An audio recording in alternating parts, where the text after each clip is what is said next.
Okay, now we're gonna make our frosting. So 1/4 cup of dark chocolate chips.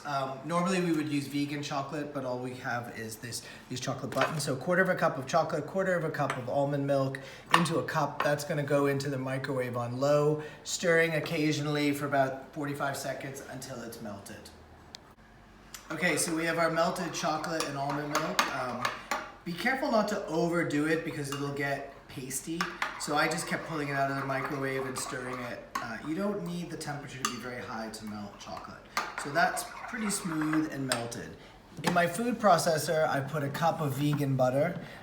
You can also use, if you want a cream cheese frosting, you can use a vegan cream cheese. This one is the brand I love, Nush. That goes in here, into the food processor. And into this, we're gonna add about 1/2 cup to 2/3 of a cup of cocoa powder. It's the same cocoa powder we used for our cake.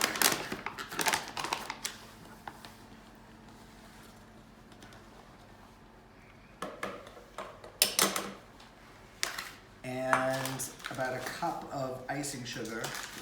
So I didn't claim that it was sugar-free, but it's as healthy as we can sort of make it. So about a cup. You may need to add more as this gets going to thicken it up. I tend to like to do less and let it firm up in the fridge before I spread it. And then just pulse it.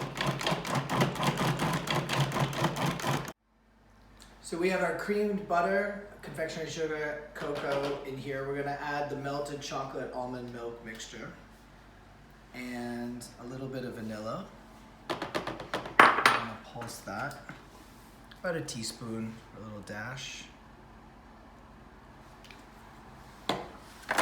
And we're gonna pulse that again until it's smooth and creamy. Okay, so our buttercream frosting looks like it's the right texture. Good consistency. We're gonna refrigerate that a little bit, and our cake should be just about done. So we're gonna check that. Yep, looks good.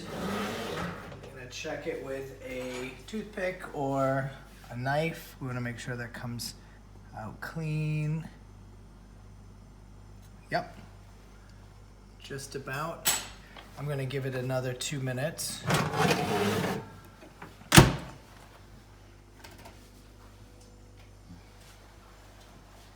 In the meantime, I'm gonna put my icing in a bowl and I'm gonna refrigerate this so it's just a little bit easier to spread.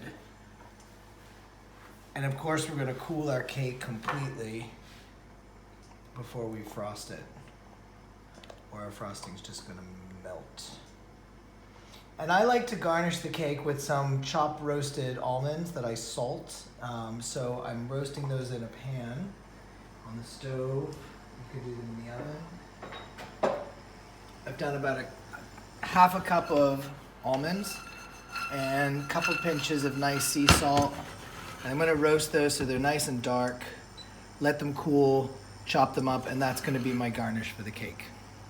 So while we're waiting for our cake to cool down before we take it out of the pan, you want it to cool off quite a bit because you don't want it to break. And then you want to completely cool the cake before you frost it. We've toasted our almonds nicely. These, as you remember, we put in a dry pan on top of the stove on a medium-high heat. You want them to get sort of nice and caramelized. You want them to brown, so the inside is a little bit brown and caramel in color, but you don't want them to burn. So as you're toasting them, keep shaking the pan. I've added some Malden sea salt flakes, because that's a really nice counterbalance to the sweetness of the icing. And I'll sprinkle the cake with a little bit more of the flaked sea salt in there. And this is really to taste. You can chop these up as finely as you like. I like to have them not too fine, because I like a little bit of that texture and crunch. You can throw these into a food processor if you want. It's easy just with a knife. So we're gonna finish chopping these up, and we'll be back to ice our cake.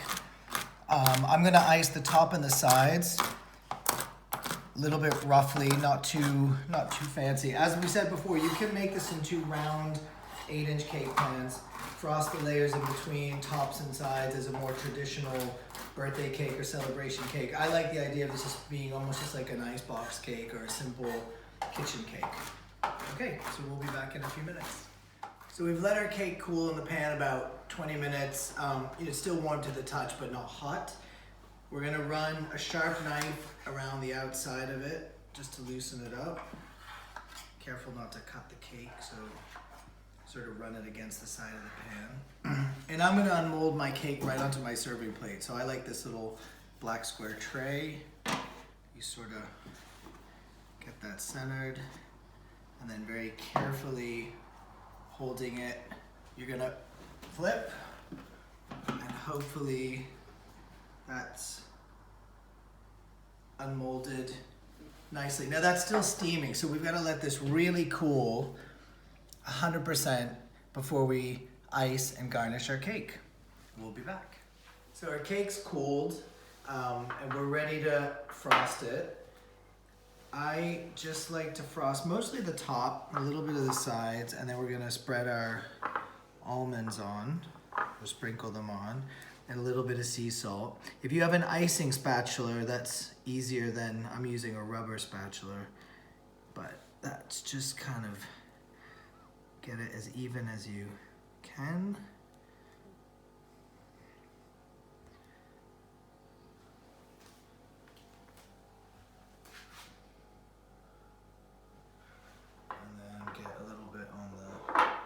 Sides, just to get the almonds to stick a little bit.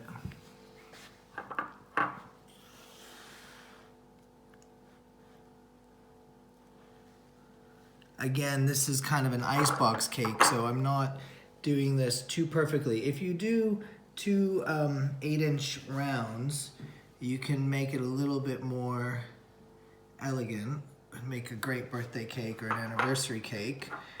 And just going to get that evenly as I can.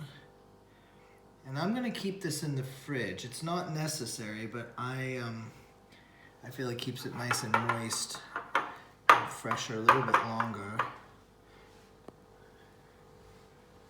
Okay.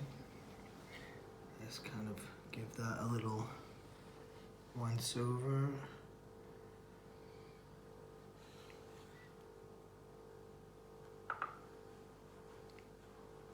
Make sure you get the corners.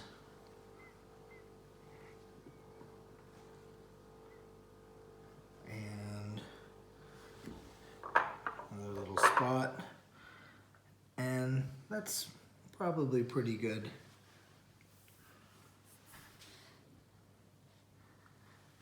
Okay. Now I'm going to just sprinkle my chopped salted almonds on the cake, and even some that fall on the tray is fine. It looks nice, and when you cut it, the frosting picks up little bits of it, and this just adds nice color and texture. If you want, you can get a little bit of the sides like that. And as I mentioned before, I'm going to sprinkle a little bit more flaked salt on this because I just love the counterbalance.